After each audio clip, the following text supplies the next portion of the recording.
आप देख रहे हैं उत्तराखंड जनता की आवाज़। मैं हूँ मायरा और आज हम पहुँचे हैं कैंट विधायक मैम सविता कपूर जी के पास। आज हम उनसे कुछ न कुछ सवाल। मैम नमस्कार। धन्यवाद आप आए यहाँ पर। Thank you ma'am. पहले तो हम आपको गणतंत्र दिवस नहीं 15 अगस्त की और ये जो आज जन्माष्टमी बनाई जा रही है उसकी बहुत बहुत बधाई। स्वतंत्रता दिवस हमारा राष्ट्रीय पर्व जी इसकी मैं आप सभी को बहुत बहुत शुभकामनाएं और बधाई देती हूँ। जी और कृष्ण जन्मोत्सव भी साथ साथ ही है। भगवान श्री कृष्ण के जन्म का हम सभी लोग बड़े हर्षोल्लास के साथ खुशी के साथ मना रहे हैं। दोनों हमारे साथ साथ है, राष्ट्रीय पर्व भी और कृष्ण जन्म भी। तो सभी लोग में उत्साह है। क्षेत्रवासियों में जहाँ भी मैं जाती हूँ बड़े उत्साह के साथ दोनों पर्व सब मना रहे हैं। और भगवान कृष्ण जी से प्रेरणा लेकर उनके आदर्श लेकर हमें समाज में काम करना है। भगवान योगी कृष्ण हमारे रहे तो जैसे भी परिस्थितियों के हिसाब से अपने को ढाल लेते थे, हम सबको भी भगवान कृष्ण जी का आशीर्वाद सबके ऊपर बना रहे।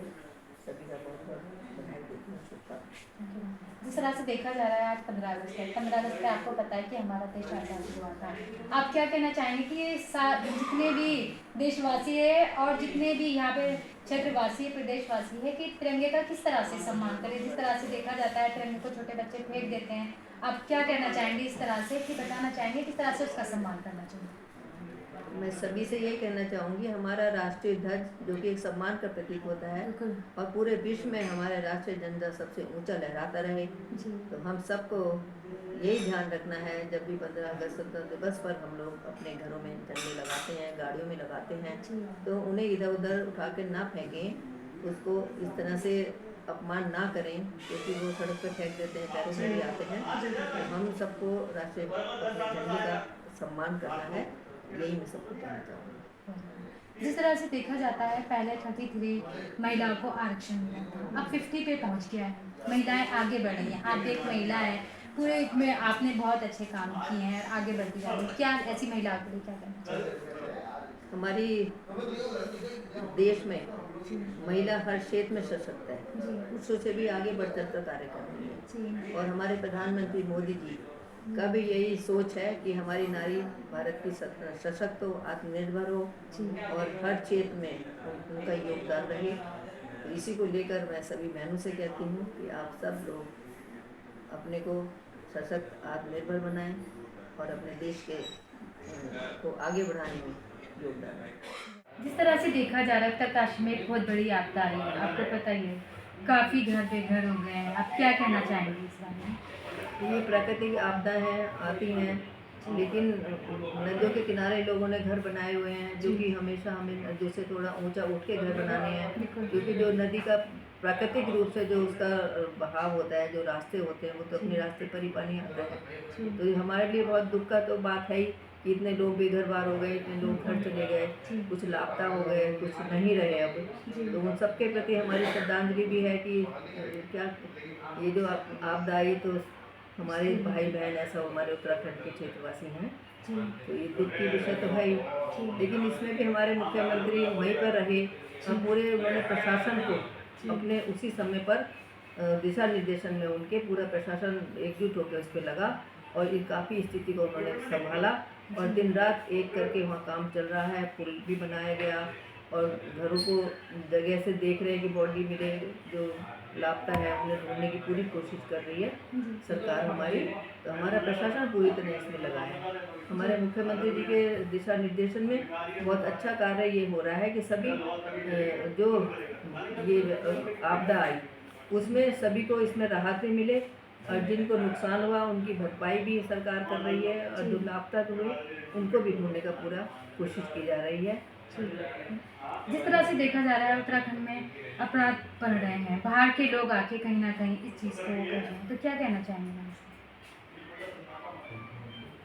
बाहर के लोग आते हैं, यात्राओं में भी आते हैं, कुछ आते हैं बिजनेस के लिए, कुछ बस भी जाते हैं।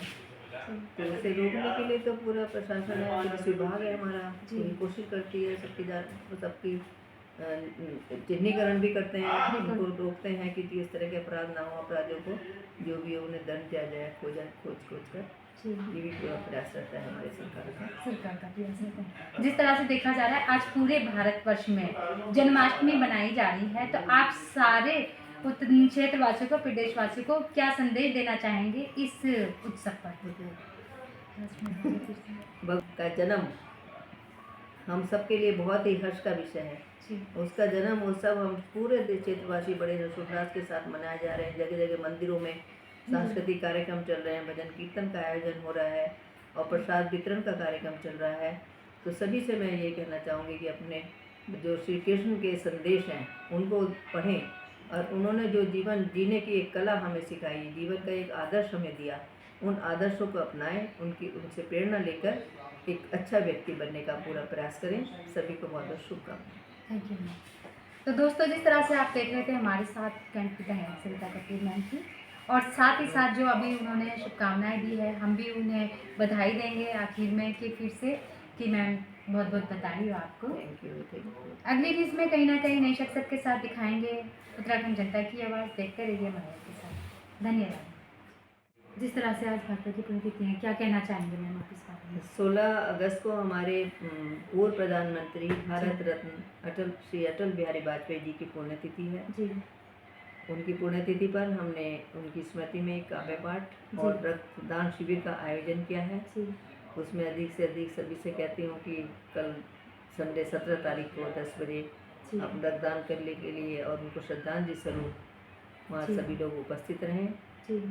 और जो कि अटल बिहारी वाजपेयी जी हमारे पूर्व प्रधानमंत्री रहे, उन्होंने देश को अखंड भारत बनाने का एक जो संकल्प लिया था, जो सपना लिया था, उसको हमारे आज माननीय प्रधानमंत्री श्री नरेंद्र मोदी जी उस संकल्प को पूरा कर रहे हैं। तो इसी प्रकार हम अपने देश की एकता अखंडता को बनाए रखें। धन्यवाद।